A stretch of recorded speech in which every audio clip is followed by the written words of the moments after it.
Welcome to Mariana's Wonderful Kitchen. Today I'm going to show you guys how to cook tripe. So this is a goat tripe. So I'm going to take you guys step by step through how to cook a tripe at home. So if you're a lover of a tripe, then this video is definitely for you. So don't miss it out, guys. Follow me and let's get started. So yeah, I'm going to turn this stomach into a delicious meal. So follow me, guys, and let's get started. Step on how to clean your stripe is we will use cold water.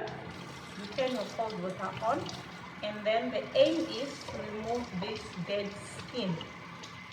This dead skin that we have here, that's the one we want to remove out. So you can use a knife like this, scrub it like pork. Scrub off the dead skin as much as you can, like the way I'm doing like this. All the dead that I removed from there. So now this is the cleaning.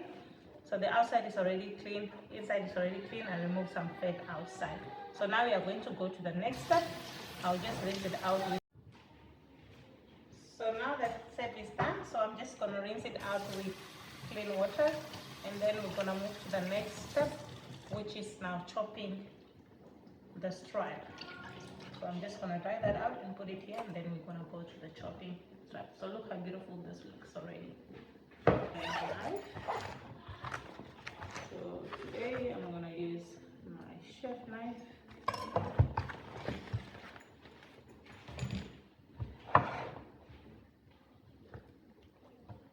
So I'm just gonna. So what you want is just to open it up a bit like this, and then I'm gonna show you guys a piece on how to slice them. So you don't want to slice them too small, you don't want to slice them too big. You can just go medium size. So I prefer them slicing them this medium size, not too small, not too big.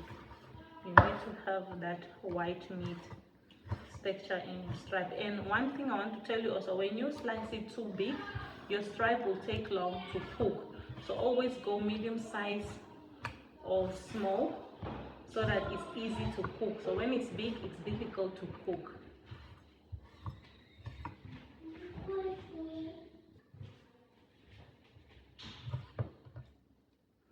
So now I'm done striping. So the rest of the part, I slice it up off camera because I don't want to bore you guys. I almost cut myself over there. So now that I'm done to slice my stripe, so now we are going to go to the next step, which is now to cook them. So these are all my stripe very well sliced. So now we are going to put them in the pot and start the cooking process. So follow me to the next step, guys. So now I'm going to add in my stripe into my pot, ready to heat it. And then I'm going to add 1 cup of water. And I'm going to add 1 tablespoon of salt and another tablespoon of salt. So I'm adding 2 tablespoons of salt. And then I'm going to add my last cup of water. And I'm adding another cup of water. So far I've used 2 cups of water. So and then I'm just going to stir this and cook it in the salt water and let it boil. So when it's cooked, that's when we're going to put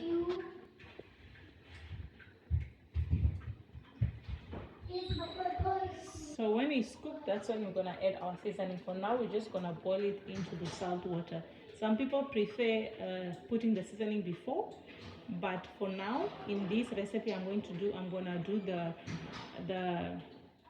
the ingredients later once it's fully boiled and cooked.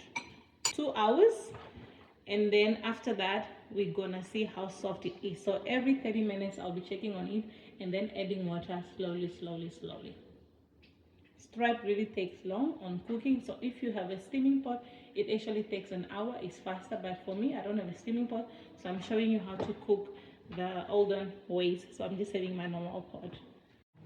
So for my seasoning, I'm going to use celery. I'm going to use 1 red pepper, and I'm going to use 3 tomatoes and my 3 onions. So I'm going to chop this up quickly and fast. Okay, so guys, I've chopped this already. I didn't want to bore you guys through the chopping process. So this is my red pepper, this is my chopped garlic, this is my 3 tomato, this is my 3 red onion, and this is my celery. I just used 2 sticks. So these are my ingredients for my stripes. So we're gonna fry this step by step. I'll show you guys. Okay, so guys, now we have to look at our stripe and see if they are ready. So the technique I use to see if they are ready, because it's so hot, I'll just take one and I'll see if it's stretched out, then you know it's ready. Oh, but it's so hot. So as you can see, it's easily opening, so it means the stripes are ready. Now for this stripe, I'm not gonna use the stock, so I'm gonna keep this stock for something else. So I'm just gonna do a stir fry stripe. So I'm just gonna remove out all the stock from my stripe, and then I'm gonna transfer this into a bowl because I don't need the stock for this. So now I'm just gonna add oil onto my pan. So it depends how much oil you want. So for me, it's half a cup of oil, and then I'm gonna start with my celery and my peppers and my onion, and then at the last we're gonna add now the tomatoes.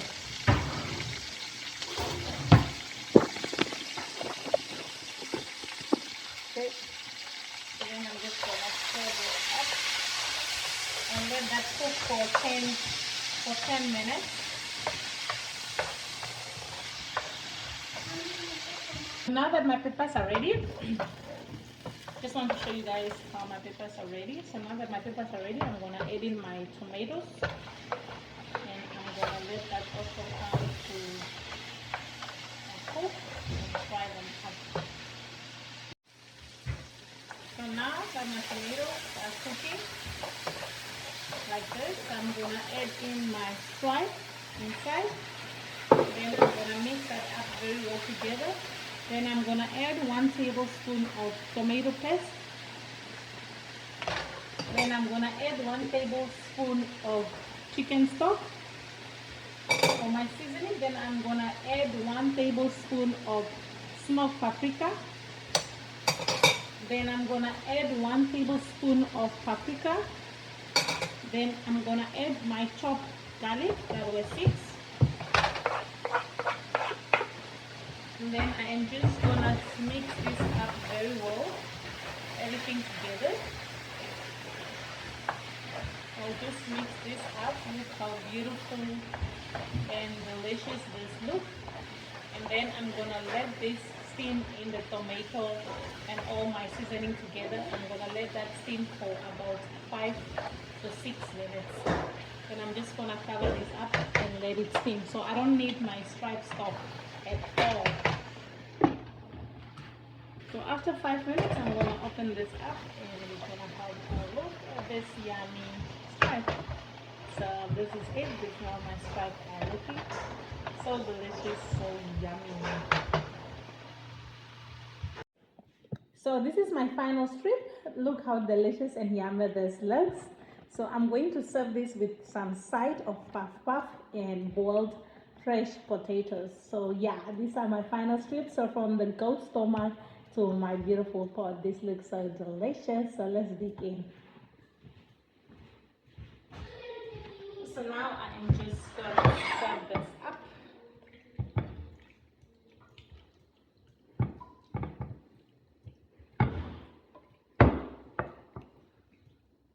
This is one of my favorite meal.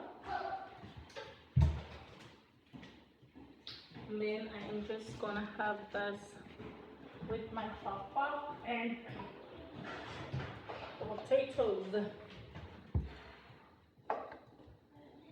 My potatoes over there.